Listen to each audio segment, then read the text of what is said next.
Imagine you're at a party. You're hanging out with your friends, eating, drinking, laughing, sharing stories. You're having a good time. Then out of nowhere, someone jumps up on a table and yells out, "I am the best catch in the house. I'm funny, I'm smart, I make a ton of money. Obviously, I'm good looking. So if you want to have a good time, come on over and let's get out of here." Chances are you and your friends will be distracted for a moment, probably a bit shocked and mildly amused, but then you'll just get right back to whatever it was you were doing. That is, after you make a mental note to avoid that person for the rest of your life. That is not how you build relationships with people, yet it's how brands often try to do just that. While we're listening to the radio, watching TV, checking our social media feeds, or doing whatever else it is we're doing, brands try to interrupt us to tell us how great they are, why they're better than everyone else, and ask us to do things for them. Well, that works as much for brands as it does for that person at the party. More than 75% of emails from brands never even get opened. More than 99.5% of banner ads don't get clicked. Maybe brands should spend less time bothering us and more time building relationships with us. Relationships are the lifeblood of brands. The brands with the strongest relationships are the ones that prosper and persevere. Think of a brand that you believe you have a strong relationship with. Chances are you're more likely to spend a little bit more money on their products and services. If they mess up, you'd probably forgive them. You're more likely to open their emails, click on their ads, take their phone call, or speak positively about them. You do that not just because you like their products and services, you do that because you feel like you have a relationship with them. You feel like you're a part of their story. I've been working with brands for more than 25 years to help them share and tell their story. And what I've learned during that time is the brands with the strongest relationships view, share, and live their story differently. They don't constantly brag about themselves and beg people to do things. Instead, they share from their heart and demonstrate what matters most to them. They connect with people and invite them into their story. And that's the type of story I want to speak with you all about today. When I work with brand executives to help them with their story, one of the first questions I ask is, what is the ultimate goal of your brand? Why does your brand exist? Of course, they're often quick to jump on their website and show me their mission statement, which they perfectly crafted with their marketing and sales teams. I've even had some people take a laminated card out of their wallet so they can literally read me a script. It sounds something like this: to achieve profitable growth and be the leader in every market we serve through superior customer service, innovation, quality, and commitment. Sure, those are admirable business goals, but the brands we love have much more aspiration goals that we all want to be a part of. Nonprofits are the epitome of this. Right? Habitat for Humanity wants everyone to have a decent place to live. American Cancer Society wants a world without cancer. Think about it. These are the brands that we often give our time and money to in exchange for no direct product or service. That's a pretty good relationship. I call this reason for existing your happily ever after. The brands we love truly believe that they exist for something much more important than market domination or profitability. They believe they can make a difference in the world and the people they serve. Their products and services are merely just a means to a greater end. Harley-Davidson, they want people to have more exciting lives. The North Face, they want people to appreciate and preserve the outdoors. When brands think of themselves from this perspective, we view them differently. We don't think of them as selling to us. We think of them as helping us. Imagine if people saw your brand from that perspective. In order for brands to have strong relationships with people, they must have a happily ever after that everyone in their story wants to be a part of. But that's step one. Just having a happily ever after isn't enough. Surely having one will make your brand more attractive than other brands with more selfish goals. But a happily ever after is rarely differentiating. So the second question I ask brand executives is, what makes your brand so special? Of course, they'll jump right back to the mission statement. Some actually flip over that laminated card to show me their core values. Innovation, inclusive quality, because those we know are unique.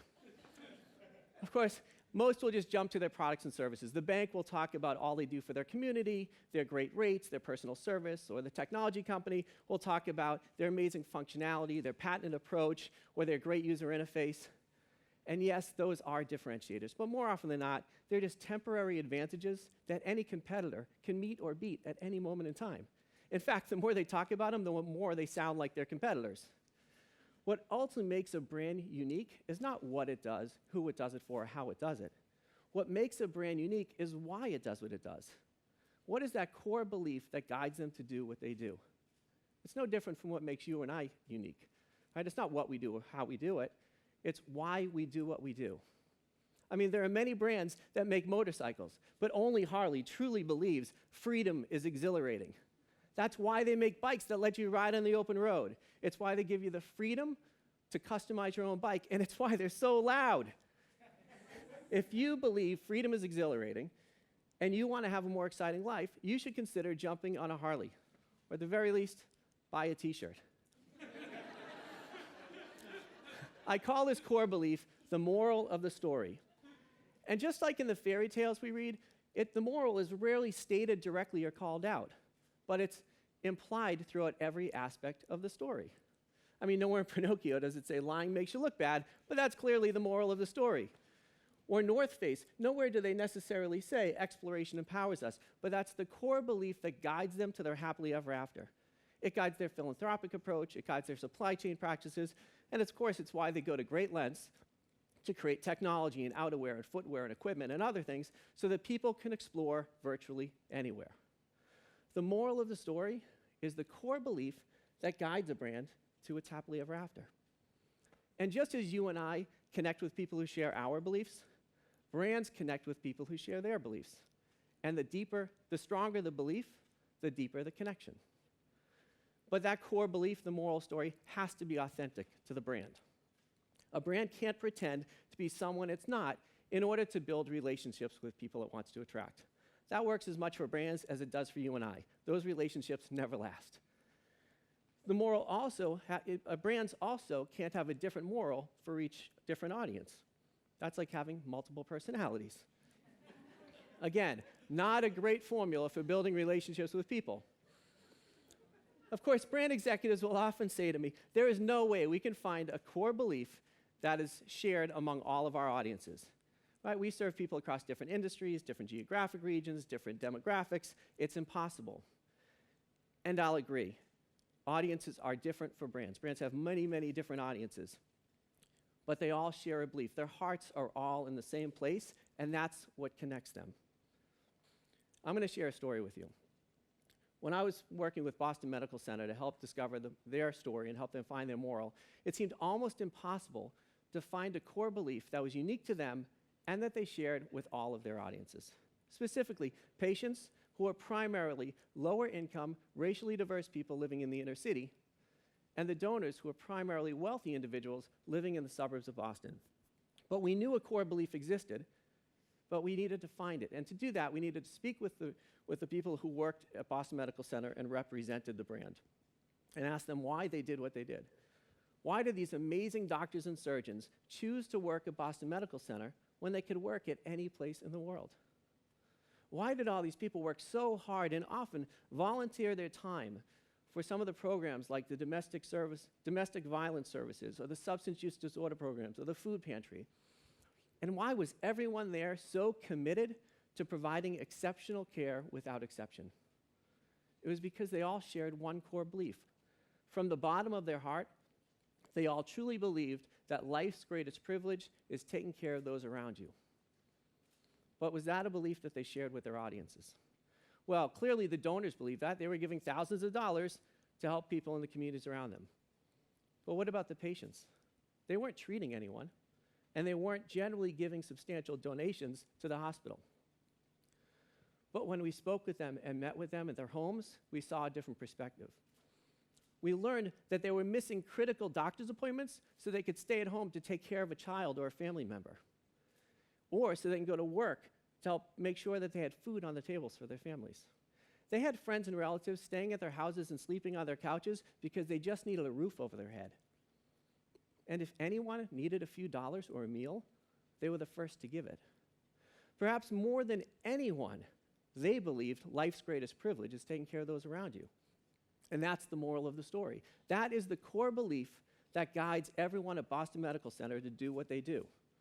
That's the core belief that ultimately differentiates Boston Medical Center from all those other world-renowned hospitals just a stone's throw away.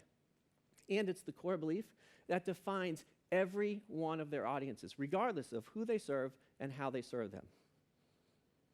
When Boston Medical Center framed their story around this moral, around this core belief, instead of bragging about themselves, people listened. They gave more money, they made more doctor's appointments, and ultimately, they built stronger relationships with Boston Medical Center. Relationships are the lifeblood of brands, and the strongest relationships are built upon shared beliefs. So brands need to stop jumping up on those tables and screaming about how great they are. They need a different approach. Brands don't need a script. They need a soul. Of course, you can't define a soul, but when a brand discovers its happily ever after, why it truly exists, and they live by the moral of their story, that core belief that guides them to do what they do, their soul shines through.